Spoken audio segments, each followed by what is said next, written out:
So when I was younger, I was 27, and I was working in a prison. I was teaching. My first subject was English, and as a teacher in a male prison, I came into contact with men who had so many experiences in their lives, and they came from all walks of life, and they found themselves in a situation in prison where they were questioning their lives and their motives.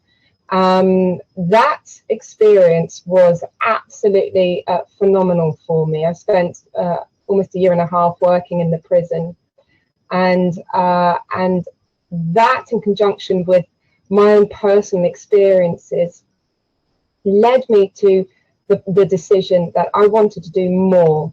I could do more to help people.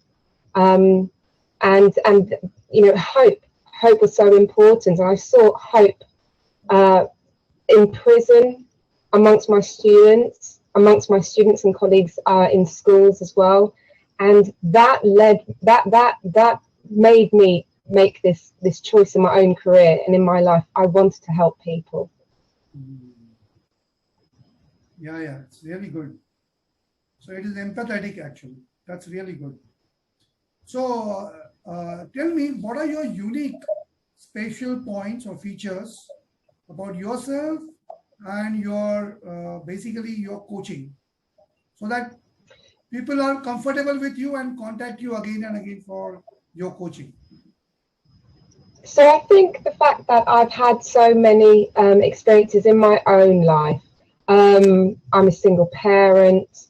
I've had my own events happen to me when I was younger, and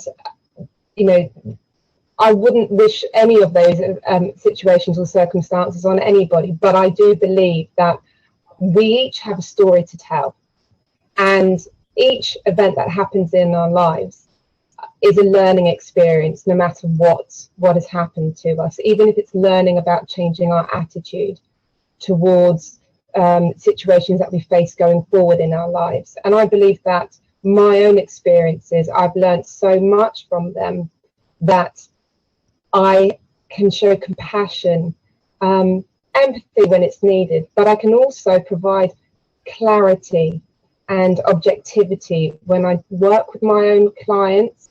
There is no way that I can fully appreciate everything that every individual has gone through, but I do believe my own life experiences have fed into my ability to work with objectivity and compassion and clarity to help my clients find their own way in life, to help them make better decisions for themselves, to help them change their own attitudes and behaviors. Yeah. So your experience is your teacher, and you are using those experiences to heal or coach the other people. That's really great. Very nice. Absolutely. Yeah. I do believe that we all have so much to give and so much to learn.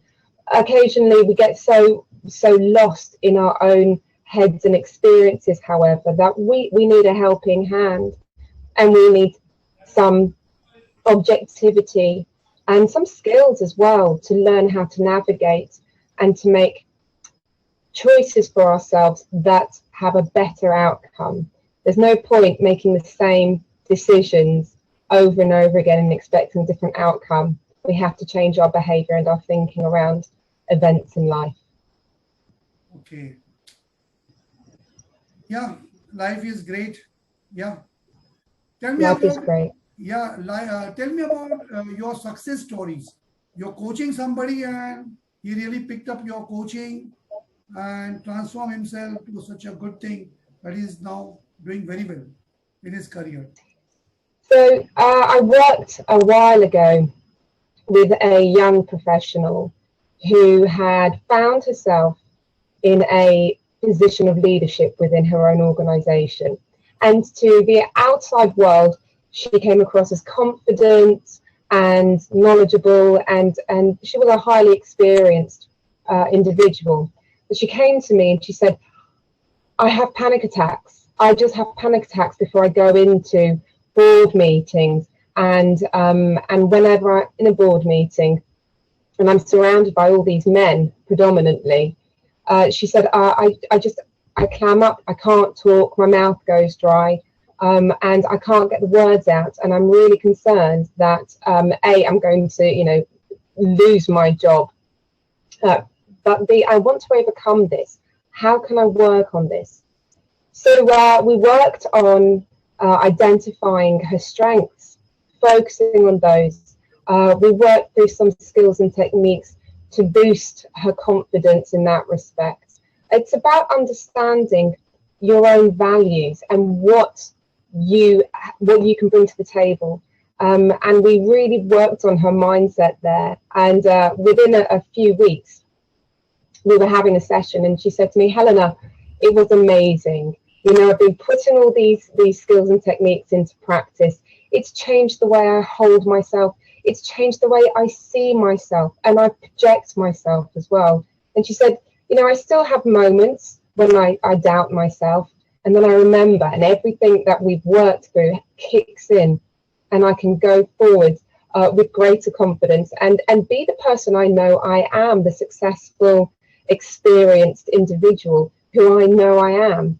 And so for me, that was possibly one of the greatest changes I've seen with a client.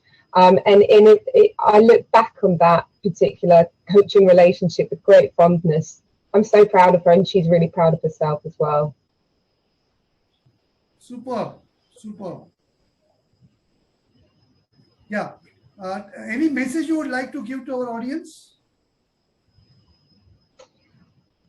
The message I would love to give to the audience is that the human nature is absolutely strong. Even when you're not feeling strong, when you're feeling so small, so weak, there is hope. When you believe that there is hope, you can start to make the change.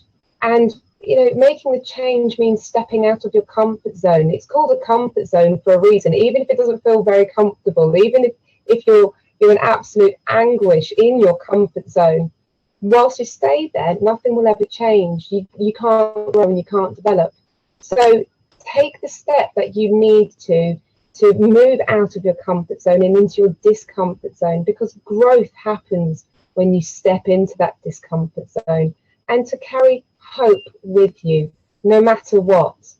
Everybody needs a helping hand at times, and if we can't provide that for ourselves from within ourselves, it's really important to surround yourself with people who can help you to make that move, to take that step.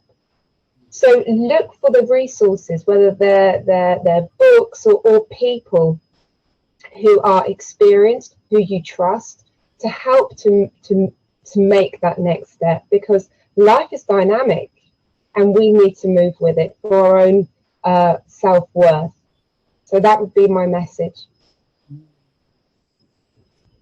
want to tell us your top 3 desired wishes which yet to be fulfilled, and you want to fulfill them? For my 3 greatest desires is, I'm going to make the first one very personal.